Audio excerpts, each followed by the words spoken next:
el Dios eterno que vino a salvar, desde el principio de los tiempos, antes de que las estrellas fueran encendidas, existía un plan de amor infinito. El universo, aunque vasto y hermoso, guardaba un profundo dolor, la distancia entre el Creador y su creación. El profeta Isaías lo anunció con palabras que resonaron a través de los siglos. Porque un niño nos es nacido, hijo nos es dado. No era solo un hombre, sino el Dios poderoso, el Padre eterno, quien decidió que el silencio no sería la última palabra. La humanidad, perdida en su propio laberinto, necesitaba algo más que reglas. Necesitaba una presencia. A Eterno, la esencia de la vida misma, observaba con una compasión que sobrepasaba el entendimiento, preparándose para cruzar el abismo que el orgullo había cavado.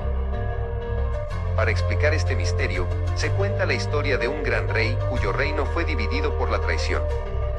Muchos de sus súbditos, liderados por un joven llamado Silas, se marcharon a las tierras baldías, declarándose enemigos de la corona. Silas creía que la libertad significaba estar lejos de la mirada del rey.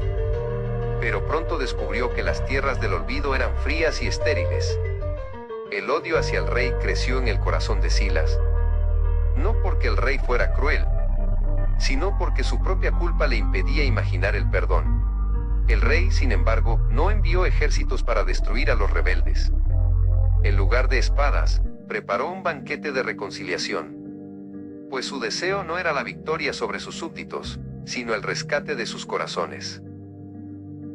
Las promesas de este rescate fueron escritas en el viento y en el espíritu de los hombres.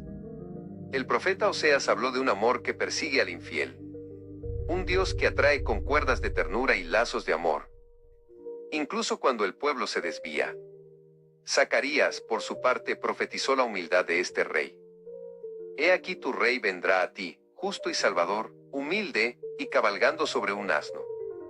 A Eterno no vendría rodeado de truenos para aterrorizar, sino con la suavidad de un susurro para sanar.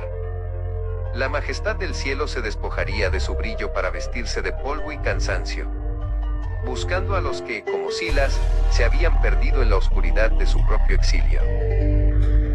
El momento llegó en el silencio de una noche en Belén. Los relatos de Lucas y Mateo nos cuentan cómo lo infinito se hizo pequeño. El Espíritu Santo descendió, y el Verbo se hizo carne. Llamará su nombre Jesús, porque Él salvará a su pueblo de sus pecados. El Dios con nosotros, Emmanuel, había llegado. No nació en una cuna de oro, sino en la sencillez de un pesebre, demostrando que no hay lugar demasiado bajo al que su amor no esté dispuesto a descender. A Eterno, ahora caminando como un hombre entre los hombres, comenzó su viaje hacia las tierras baldías donde Silas y los demás esperaban, sin saberlo, su liberación.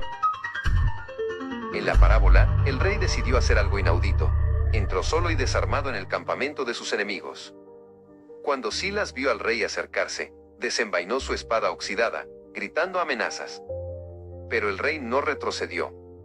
Se acercó a la hoguera de Silas, y con manos que mostraban las cicatrices del trabajo duro, le ofreció un pan caliente y un odre de agua pura.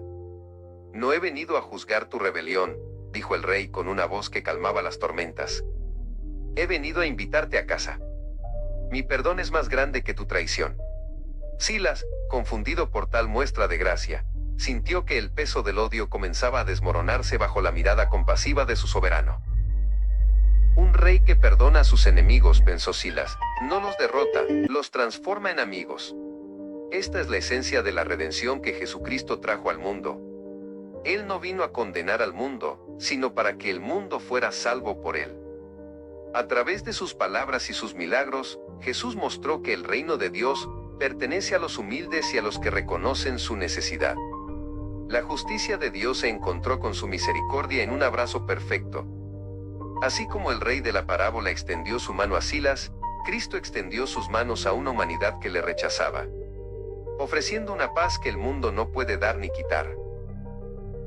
Pero el perdón tuvo un precio. En la historia del rey, para cruzar la frontera de regreso, el rey tuvo que soportar los ataques de aquellos que aún odiaban la luz, protegiendo a Silas con su propio cuerpo. De la misma manera, el sacrificio de Jesús en la cruz fue el acto final de amor.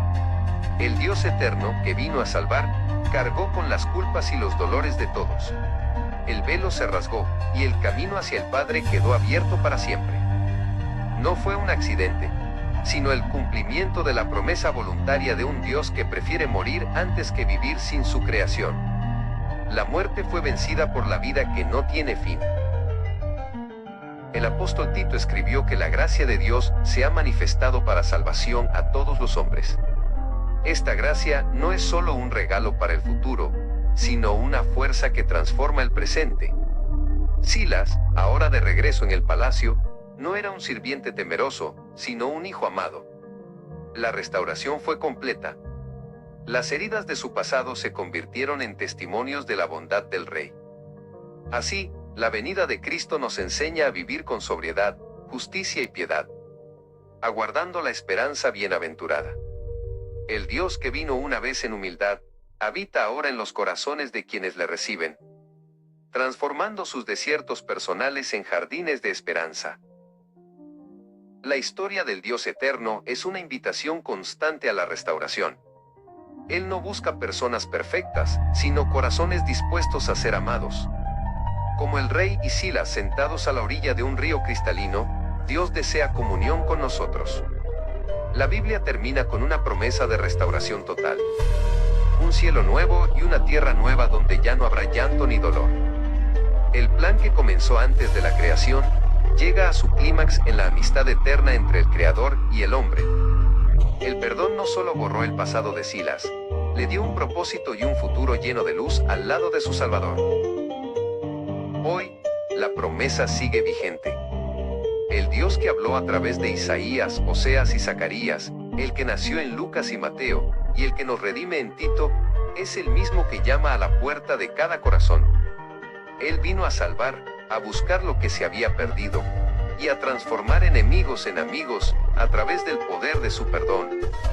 La historia del Dios eterno que vino a salvar, no es solo un relato antiguo, es una realidad viva que ofrece esperanza a un mundo necesitado. El Rey sigue esperando, con los brazos abiertos, a todo aquel que decida dejar las tierras baldías y regresar